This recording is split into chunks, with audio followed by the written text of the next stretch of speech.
కేకే గారు, మీ survey strategies ప్రకారం ఇటు బిఎస్పి అంటే మాయావతి గారు మన జనసేనతో పొత్తు పెట్టుకోవటం వల్ల అంటే ఎంతవరకు ప్లస్ అవుతుంది, అటు కమ్యూనిస్ట్ వాళ్ళకు కూడా ఎంతవరకు ప్లస్ అవుతుంది అంటారు? ఇప్పుడు మనం ఇక్కడ 3 పార్టీలు చూసుకోవాలండి. CPM, CPI, BSP. First of all ఒక ఓట్ బ్యాంకింగ్ చెప్తాను, ఇది కూడా ఎలా ఉంటుందో, ఎలా అడ్వాంటేజ్ అవుతుందని. ఫస్ట్ ఒక 4 ఇప్పుడు మనం డయాస్ మీద సింగిల్గా నిలబడి మాట్లాడేదానికి ఒక ప్రముఖమైనటువంటి పార్టీలు ఓట్ బ్యాంకింగ్ పక్కన పెడితే ఆల్రెడీ జనాలు గుర్తింపు దగ్గర వచ్చిన పార్టీలు వాళ్ళు మద్దతు ఇచ్చేటట్టుకి నేషనల్ లెవెల్లో చూడడానికైనా కానీ ఇక్కడ లోకల్గా చూసే వాళ్ళకి బలంగా ఉంది అనుకునేదాన్ని కానీ ఓట్లు వేసే వాళ్ళు ఎలాగేస్తారు, అసలు మేము ఓట్లు ఏమనుకునే వాళ్ళు ఎలాగ వేరు, కానీ న్యూట్రల్గా ఎంతో కొంత బలం పెంచుకుంటుంది అనుకునే వాళ్ళకి ఒక కాన్ఫిడెన్స్ ఇచ్చేదానికి బట్టి 100% ఉపయోగపడుతుంది. ఓకే, మామూలుగా అసలు ఖచ్చితంగా మేము జనసేనకి ఓట్లు వేయము అనుకునే వాళ్ళు ఇంతకుముందు వేయరు, ఇప్పుడు వేయరు. ఖచ్చితంగా జనసేనకే వేస్తాం అనుకునే వాళ్ళు ఇప్పుడు వేస్తారు, ఇంతకుముందు వేస్తారు. ఇప్పుడు బీఎస్పీ ఓట్ బ్యాంకింగ్ చూసుకున్నామంటే మీరు ఏ నియోజకవర్గం చూసుకున్నా కానీ ఖచ్చితంగా 1000 ఓట్లు తగ్గకుండా ప్రతి నియోజకవర్గంలో ఉంటాయి. 175 నియోజకవర్గంలో 1000 ఓట్లు తగ్గకుండా. అవి కమ్యూనిటీ పరంగా ఉంటాయంటారా? ఎక్కువ కమ్యూనిటీ పరంగా ఉంటాయి. బీఎస్పీకి ఒక ఆ కమ్యూనిటీ పరంగా మామూలుగా ఎక్కువ వాళ్ళు ఓన్ చేసుకునే వాళ్ళు ఉంటారు. దాంట్లో వాళ్ళకి మళ్ళీ ఒక సెపరేట్ గ్రూప్ మహాసేన ఉంటుంది, వాళ్ళు వర్క్ చేస్తుంటారు. ఖచ్చితంగా మన బీఎస్పీ ఓట్ బ్యాంక్ నిరూపించుకోవాలని, వాళ్ళ ఐడియాలజీని ఉండాలని, అంబేద్కర్ భావజాలం ముందుకు ఉండాలని వర్క్ చేసుకునే వాళ్ళు ఉన్నారు. సరే, ఆ భావజాలం రైటా రాంగా అనేది వేరే డిస్కషన్. ఎంతమంది ఉన్నారు ఓట్ బ్యాంకింగ్, అందరూ ఏరు కదా, అందరూ వైసీపీకి ఎంతమంది వెళ్తున్నారు, ఇది వేరే డిస్కషన్. కానీ ఖచ్చితంగా ఉండరు. 1000 ఓట్లకైతే తగ్గకుండా ఉంటాయి. దానిపైన అది 2000, 3000 ఓట్ బ్యాంకింగ్ బీఎస్పీ తీసుకురాగలుగుతుంది అనేది వాళ్ళు వర్క్ చేసుకునే దాన్ని బట్టి ఆధారపడుతుంది. ఒక్కొక్క నియోజకవర్గంలో ఎస్సీ ఎస్టీ నియోజకవర్గంలో ఎక్కువ ఉండొచ్చు, మామూలు నియోజకవర్గాలు తక్కువ ఉండొచ్చు. కానీ 1000 ఓట్లకైతే తగ్గకుండా ప్రతి నియోజకవర్గంలో అది ఇంపాక్ట్ చూపించగలుగుతుంది కనపడకుండానే. ఎందుకంటే మామూలుగా ఇండిపెండెంట్గా వాళ్ళు పోటీ చేసినప్పుడు ఓట్ బ్యాంకింగ్తో కంపేర్ చేస్తారు ఎక్కువ మంది. బీఎస్పీ అప్పుడు పోటీ చేసినప్పుడు ఇంత ఉంది కదా అని. ఇందాక మీకు చెప్పినప్పుడు జయప్రకాష్ రానికి ఓట్లు వేద్దాం అనుకున్నప్పుడు లైన్లో నిలబడ్డప్పుడు 4 ఉంటారు. ఖచ్చితంగా ఓట్లు వేసేటప్పుడు ఒకటే ఓటు వేయచ్చు. ఆ ముగ్గురు ఎట్లాగా మనం గెలవం కదని చెప్పి వాళ్ళు ఈ గెలిచి ఓడే పార్టీ సైడే ఉండాలని చూస్తూ ఉంటారు ఓట్ బ్యాంకింగ్. ఇప్పుడు మనం వేసే ఓటు గెలిపోవటం నిర్ణయించాలి, అసలు పోటీలో లేని ఓటు ఏం కూడదని కూడా ఎక్కువ శాతం ఉంటారు. అయినప్పటికి కూడా వాడు ఖచ్చితంగా అప్పుడు జయప్రకాష్ రాన్ని గుద్దిన వాళ్ళు, అప్పటికి కూడా బీఎస్పీ గుద్దిన వాళ్ళు, అప్పటికి కూడా కమ్యూనిస్ట్ గుద్దిన వాళ్ళు ఒకడే ఉంటారు. ఒకడు ఓటు వేసారంటే 4 లైన్లో ఉన్నట్టు. ఓకే, 4లో ఒకడే ఓటు వేశారు. సో ఖచ్చితంగా అప్పుడు 1000 ఓట్లు పడ్డంటే 2-3 వేల మంది ఖచ్చితంగా ఆ ఫేవర్గా ఉన్నారు. అదే పార్టీతో పొత్తు పెట్టుకున్నప్పుడు ఖచ్చితంగా ఉంటుంది. ఇప్పుడు సిపిఐ ఓటింగ్ ఉంటుంది, సిపిఎం ఓటింగ్ ఉంటుంది. బయట వాళ్ళకి ఎక్కువ కమ్యూనిస్ట్ ఓట్ బ్యాంకింగ్ అనుకుంటారు, కానీ అక్కడ లోపల సిపిఐ ఓటుకి సెపరేట్ ఓట్ బ్యాంకింగ్, సిపిఎంకి సెపరేట్ ఓట్ బ్యాంకింగ్ ఉంటుంది. వాళ్ళ పొత్తులు కలిపినప్పుడు సిపిఎం, సిపిఐ కూడా ఖచ్చితంగా ఓట్ బ్యాంకింగ్ ప్రతి నియోజకవర్గంలో ఉంటుంది. ఓకే, ఈ బీఎస్పీ దీంతో కలిసేటప్పటికి మైనస్ ఏమి ఉండదంటారు అసలు? అంటే జనసేన పార్టీ వీళ్ళిద్దరిని కలుపుకుంటూ వెళ్తుంది, డిఫరెన్స్ ఏమి ఉండదంటారు అసలు? అంటే బీఎస్పీ కలవడం వల్ల కొంతమంది ఓట్లు తగ్గడం అని అట్లా అంటారా? కమ్యూనిస్టులు అయితే క్లారిటీ ఉందండి. ఫస్ట్ నుంచి కమ్యూనిస్ట్ ఓట్ బ్యాంక్ ఓటుతో కలుస్తుంది అనేది క్లారిటీ ఉంది. ఓకే, ఇప్పుడు మామూలుగా బీజేపీకి ఫేవర్గా ఉండి బీజేపీకి వద్దు ఇక్కడ మనం జనసేనకి వెళ్దాం, ఇక్కడ ఎట్లా మనకు బీజేపీ లేదు కదా జనసేనకి ఉండేవాళ్ళు ఆలోచించచ్చు. కానీ ఓట్ బ్యాంకింగ్ మచ్ డిఫరెన్స్ పడకపోవచ్చేమో అనుకుంటున్నాను. ఇది నేను నా అంచనా, ఇది కరెక్ట్గా చెప్పలేను కానీ పొరామరిగి నా అంచనా ఇది. ఓకే, ఈ బీఎస్పీ జనసేన 2 కలవటం వల్ల ఎక్కువ ప్లస్లు ఏమేమి ఉంటాయంటారు అసలు? ఖచ్చితంగా ఇప్పుడు మీరు అమలాపురం పార్లమెంట్ తీసుకున్నారనుకోండి, పోటాపోటీగా ఉంటుంది అక్కడ పార్లమెంట్ సీట్లో.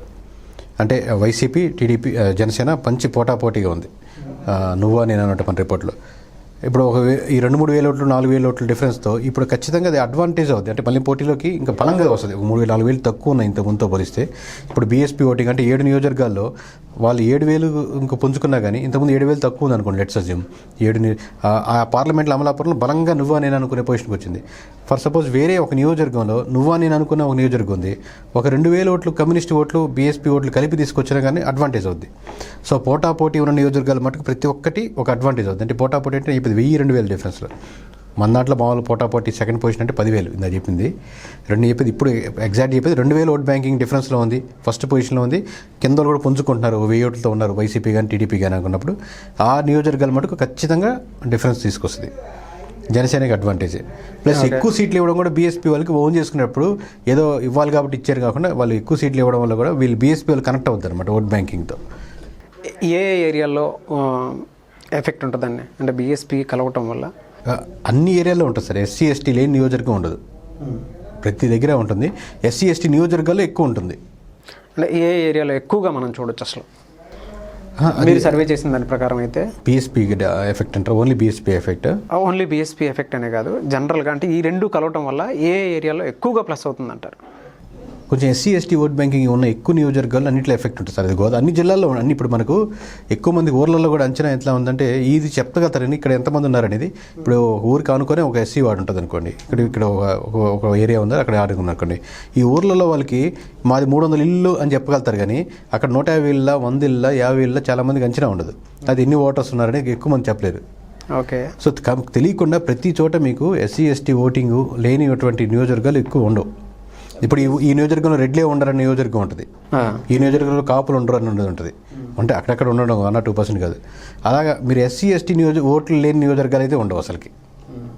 సో కంపల్సరీ ప్రతి నియోజకవర్గంలో మీకు డిఫరెన్స్ తీసుకురాగలుగుతుంది. సో ఏరియా వైజ్ చూసుకుంటే బీఎస్పీ పర్టికులర్గా బీఎస్పీఏ దాని ఇంపాక్ట్ ఏ విధంగా ఉంటుంది? అదే సార్, కమింగ్ బ్యాక్ టు మళ్ళీ అక్కడికే ల్యాండ్ అవుతాను నేను. ప్రతి నియోజకవర్గంలో ఎఫెక్ట్ ఉంటుంది. అదే చెప్పాను మీకు, ఫిక్స్డ్గా 1000 ఓటర్స్ మటుకు ఖచ్చితంగా అది పుంజుకోగలుగుతుంది. ఎస్సీ ఎస్టీ ఓటింగ్లో నియోజకవర్గాల మటుకు ఎక్కువ అవకాశం ఉంటుంది, ఎక్కువ పుంజుకునే దానికి. సిపిఐ సిపిఎం నియోజకవర్గాలు ఎక్కడెక్కడ అంటే ప్లస్ అయ్యే నియోజకవర్గాలు ఏమేమి ఉంటుంది? అన్నీ ఉంటాయి సార్. ఇప్పుడు కమ్యూనిస్ట్కి ఒక దగ్గర ఇప్పుడు చాలామందికి, ఇప్పుడు మంగళగిరి ఒక ఎగ్జాంపుల్ చెప్తా చూడండి, చాలామందికి ఇంట్రెస్టింగ్ టాపిక్ ఉంటుంది మంగళగిరి. మంగళగిరి ఇప్పుడు మీకు కమ్యూనిస్టులు సిపిఐ సిపిఎం వాళ్ళ పొత్తులకి, అంటే జనసేన లేదు, వాళ్ళిద్దరు కూర్చొని మాట్లాడుకుంటారు, అన్నా నీకే సీటు నాకే సీట్ అని, ఇవి నీకు ఇవి నాకంటే చివరికి వాళ్ళకి ఆగిపోయేది మటుకు మంగళగిరి దగ్గరే వచ్చి ఆగి నువ్వా నేనా జుట్లు పట్టుకునే అంత ఉంటుంది అనమాట. నాకు మంగళగిరి అని సిపిఐ, నాకు మంగళగిరి అని సిపిఎం, ఫస్ట్ నుంచి ఒక తరాల నుంచి అది మంగళగిరి మటుకు వాళ్ళకి హాట్ సీట్ అనమాట. అది మీకు 2009లో పోల్చుకున్నాక ఆల్మోస్ట్ 15% సిపిఐకి వస్తే ఇంకో 15% ఆల్మోస్ట్ వాళ్ళిద్దరు కలిపి ఒక 30% వచ్చినట్టుంది. అంత ఓట్ బ్యాంకింగ్ ఉంది కమ్యూనిస్టులకి అక్కడ. సో కమ్యూనిస్ట్ ఓట్ బ్యాంకింగ్ లేని నియోజకవర్గాలు ఉండకపోవచ్చు, కానీ అది ఓట్ బ్యాంకింగ్గా మలుచుకోవడంలో వాళ్ళు విఫలం అవుతారు. కానీ కమ్యూనిస్టులు ప్రభావం తక్కువ ఉంది ఇక్కడ ఏ ఊర్లో ఉండదు అనేది ఉండదు. ఓట్ బ్యాంకింగ్లో చూస్తుంటారు అందరూ, అంటే 2009 రిజల్ట్స్ చూసుకొని 2014 రిజల్ట్స్ చూసుకొని చూసుకుంటారు, కానీ వాళ్ళ మనసులో ఉండే కమ్యూనిస్ట్ ఫీలింగ్ మనం ఎవరు వెరిఫై చేయలేం కదా, ఆ భావజాలాన్ని మటుకు. సో అది మటుకు ప్రతి నియోజకవర్గంలో ఉంటుంది. అది కూడా కేకే గారు, మాయావతి గారి వల్ల పవన్ కళ్యాణ్ గారికి అడ్వాంటేజా లేదంటే మాయావతి గారికి అడ్వాంటేజా? ఇక్కడ మన రాష్ట్రం, ఇప్పుడు బయట రాష్ట్రంకి వెళ్తే జనసేన పార్టీ ఎవరికో తెలియదు సార్, కానీ మన రాష్ట్రం వరకు జనసేన పార్టీ తెలియనోడు ఉండడు. కానీ ఇక్కడికి వచ్చేటప్పటికి మాయావతి అనేది రాష్ట్ర రాజకీయాల్లో ఎవరికీ తెలియదు, దేశ రాజకీయాల్లో అందరికి ఎఫెక్ట్ అందరికి ఉంటుంది. అది ఇతనికి బీఎస్పీ ఎవరితో పొత్తు పెట్టుకుందంట, అది జనసేన అని ఒక ఆంధ్రప్రదేశ్లో ఒక పొలిటీషియన్ ఉన్నాడు, అతను యాక్టర్, వీళ్ళిద్దరు న్యూస్ వచ్చినప్పుడు అది నేషనల్ న్యూస్ ఛానల్లో తెలిసేదానికి అందరికీ ఒక అవకాశం ఉంది, బీఎస్పీ వాళ్ళతో పొత్తు పెట్టుకుందని. అది క్లోజ్గా ఫాలో అయ్యే వాళ్ళకి మాత్రమే పొలిటిక్స్గా. అదే మీరు స్టేట్ వైజ్గా వస్తే జనసేన బీఎస్పీతో పొత్తు పెట్టుకున్నప్పుడు ఖచ్చితంగా అసలు మామూలుగా ఓన్లీ బీఎస్పీ పోటీ చేస్తే 1% ఓట్ బ్యాంకింగ్తో అన్ని దగ్గర ఆగిపోయి ముందుకెళ్ళిపోద్ది.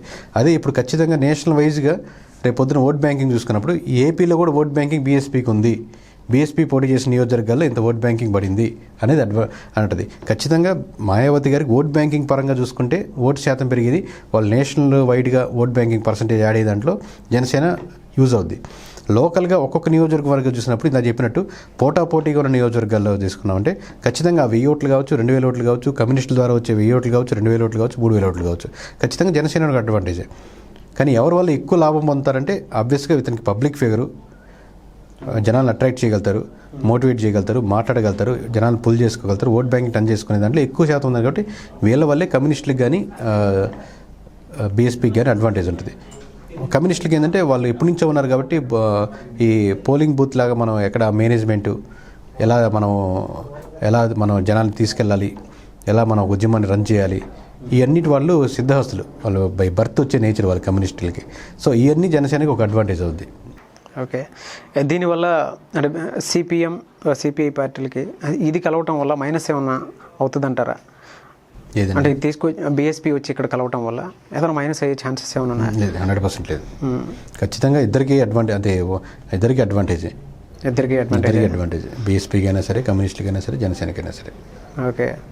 ఈ పొత్తు అనేది వాళ్ళ వరకు పాజిటివ్గానే ఉంటుంది, పాజిటివ్గానే ఉంటుంది. ఈ పార్టీలతో కలవటం వల్ల పవన్ కళ్యాణ్ గారు ఆయన ఎఫెక్ట్ ఏపీలో ఏ జిల్లాలో ఎక్కువగా ఉంటుందంటారు? అదే మళ్ళీ అదే సేమ్ అది సార్, పోటీ ఉన్న నియోజకవర్గాలు మటుకు ఖచ్చితంగా ప్రభావం చూపిస్తుంది. పొత్తు అడ్వాంటేజ్ అది. ఇందాక మళ్ళీ అదే క్వశ్చన్కి వస్తున్నాను. 1000-2000 ఓట్లతో డిఫరెన్స్తో ఉందని చెప్పే నియోజకవర్గాలన్నీ అది పవన్ కళ్యాణ్ తరపు నుంచి వచ్చే జనసేన కొట్టుకునేందుకు అవకాశం ఎక్కువ ఉంటుంది. అందులో ఇప్పుడు ఫర్ సపోజ్ ఒక నియోజకవర్గం తీసుకున్నాం అనుకోండి, 2000 ఓట్లతో వైసీపీ ముందంజలో ఉంది, 2000 ఓట్లతో సెకండ్ పొజిషన్లో ఉందనుకోండి ఆ నియోజకవర్గం జనసేన. ఇప్పుడు మ్యాక్సిమం బీఎస్పీ ఓటింగ్ తగ్గే 1000-1500 ఓట్లు కంపల్సరీ ఎక్కువ భాగం వైసీపీ నుంచి తగ్గే అవకాశం ఉంటుంది. సో 2000 ఓట్లు డిఫరెన్స్ ఉన్నప్పుడు 1000 ఓట్లు వైసీపీ నుంచి తగ్గి 1000 ఓట్లు ఇప్పుడు ఒకటే లాజిక్ సార్. ఒక క్యాండిడేట్కి ఇంకో క్యాండిడేట్కి మధ్య 5000 ఓట్లు డిఫరెన్స్ అంటే యాక్చువల్లీ 5000 ఓట్లు కాదు, 2500 మాత్రం తగ్గి 2500 ఇటు వస్తే సరిపోద్ది, సమానం అయిపోతారు. సో 2000-3000 ఓట్లు డిఫరెన్స్తో వైసీపీ ఫస్ట్ పొజిషన్లో ఉంది ఆ నియోజకవర్గం అంటే 1500 ఓట్లు వాళ్ళ నుంచి చెల్చి వీళ్ళు రాగలిగితే ఇద్దరు సమానం అయిపోతారు. సో 3000 ఓట్ల డిఫరెన్స్ వరకు వీళ్ళకి అడ్వాంటేజ్ అవుద్ది. ఆ 3000 ఉన్న నియోజకవర్గాలు ఏవి అని లిస్ట్ అవుట్ మనం వేసుకుంటే ఆ నియోజకవర్గాలన్నింటి ఖచ్చితంగా జనసేనకి అడ్వాంటేజ్ అవుద్ది. దానిపైన డిఫరెన్స్ ఎంత ఉంది అనే దాన్ని బట్టుగా ఈ కష్టం అవ్వచ్చు. సో దీని ప్రకారం చూసుకుంటే ఏ నియోజకవర్గాల్లో జనసేన స్ట్రాంగ్గా ఉంటుందండి? అంటే మీ సర్వే ప్రకారం ఎంత ఉంది, ఎంత పర్సంటేజ్ ఉందని? అదే సార్, నేను ఇండివిజువల్ నియోజకవర్గాల పేర్లు చెప్పలేం కానీ ఎందుకంటే మనం ఇంత సర్వే చేసి శాంపుల్స్ మనం వాటికి సేల్స్కి ఇచ్చాము. ఇప్పుడు వాల్యూ చెప్తే అంతే ఉండదు, ఎందుకంటే అదే అయిపోద్ది. ఇప్పుడు మన ఎమ్మెల్యే గారు కలిసి రిపోర్ట్ ఇస్తున్నప్పుడు కూడా నేను ఫస్ట్ విలేజ్లో ఈ మండలం అని స్టార్ట్ చేస్తున్నప్పుడు ఫస్ట్ వాళ్ళు అడిగే క్వశ్చన్ మొత్తం మీద ఎంత పర్సెంట్ డిఫరెన్స్లో ఉందో చెప్పు అంటారు. ఇది చెప్పండి నాకు సరిపోద్ది ఫస్ట్ అని, తర్వాత వెళ్దాం, తర్వాత 2 hours కూర్చుందాం, విలేజ్ వైజ్గా చెప్తారు, ఎక్స్ప్లెయిన్ చేస్తారు ఎక్కడెక్కడ వీక్ ఉన్నారు, ఏంటి మైనస్ పాయింట్స్ అని. సో ఇప్పుడు చెప్తే ఏది అడ్వాంటేజ్ అనేది నియోజకవర్గాలు ఓపెన్ అయిపోయినట్టే. సో అది కాకుండా మా పార్లమెంట్లో అయితే ఆల్రెడీ మనం చెప్పున్నాం కాబట్టి ఖచ్చితంగా జనసేన విశాఖపట్నం, అనకాపల్లి, అమలాపురం ఈ 4 నియోజకవర్గాల్లో విశాఖపట్నం, అనకాపల్లి, అమలాపురం ఈ 3 నియోజకవర్గాల్లో 3 పార్లమెంటు సీట్స్లో మటుకు ఖచ్చితంగా బలంగా పోటీస్తుందండి. వీటిలో అంటే కాకినాడలో లేదు, రాజమండ్రి లేదని కాదు, మా సర్వేలో ఏంటంటే ఈ 3 విశాఖపట్నం, అనకాపల్లి, అమలాపురం ఈ 3 మటుకు ఖచ్చితంగా మంచి పోటీ ఇస్తుంది. మంచిగా వాళ్ళు వర్కౌట్ చేసుకుంటే అంటే ఈ పార్లమెంట్ గెలవాలంటే ఖచ్చితంగా. భీమవరం పరిస్థితి ఏంటంటే అసలు భీమవరం నియోజకవర్గం ఒకటే అడుగుతున్నారా? పర్టికులర్గా భీమవరం ఒకటే నియోజకవర్గం పర్టికులర్గా చెప్పలేదు, కొంచెం మంచి దాంతో పోలిస్తే కొంచెం ఇది టఫ్ ఫైటే ఉంటుంది. టఫ్ ఫైటే అంటే ఏ పార్టీతో కంపేర్ చేసి చూస్తే? వైసీపీతో టీడీపీ కూడా బాగానే ఉంటాయి అక్కడ. సో భీమవరం అయితే కంపారిటివ్లీ టఫ్ ఫైట్ అండి. గెలుస్తారు ఓడతారు చెప్పట్లేదు కానీ మీరు అడిగిన క్వశ్చన్ అర్థమైంది. గాజువాక చాలా భారీ మెజారిటీతోనే గెలిచే అవకాశం ఉంటుంది. భీమవరం మటుకు చాలా టఫ్ ఫైట్ ఉంటుంది. సో మార్జిన్స్లో ఉంటుంది అంటారు? మార్జిన్స్లోనే ఉంటుంది, ఎక్కువ భారీ మెజారిటీ అయితే ఉండదు. ఖచ్చితంగా భారీ మెజారిటీ అయితే ఉండదు, మార్జిన్లో ఉంటుంది. గెలిచినా ఓడినా. నర్సాపురం పరిస్థితికి వచ్చేటప్పటికి ఏ విధంగా ఉంటుంది అంటారు? పార్లమెంట్ అడుగుతున్నారా? పార్లమెంట్ చూసుకున్న, అసెంబ్లీ చూసుకున్న ఏ విధంగా ఉంటుంది? అసెంబ్లీ చెప్పలేదు సరే, కానీ మనం అట్లాగే చెప్పుకుంటూ ఉంటాం కదా, అట్లాగే అయిపోద్ది. నర్సాపురం ఖచ్చితంగా పార్లమెంట్ వైసీపీ ఖచ్చితంగా గెలుస్తుంది. YCP okay. నర్సాపురం పార్లమెంట్ అయితే నేను ఆల్రెడీ చెప్పినా కాబట్టి ఓపెన్గా చెప్తున్నాను. అసెంబ్లీ అయితే పేర్లు ఇండివిజువల్ నియోజకవర్గాలు చెప్పలేను కానీ పార్లమెంట్ ఖచ్చితంగా వైసీపీ గెలుస్తుంది.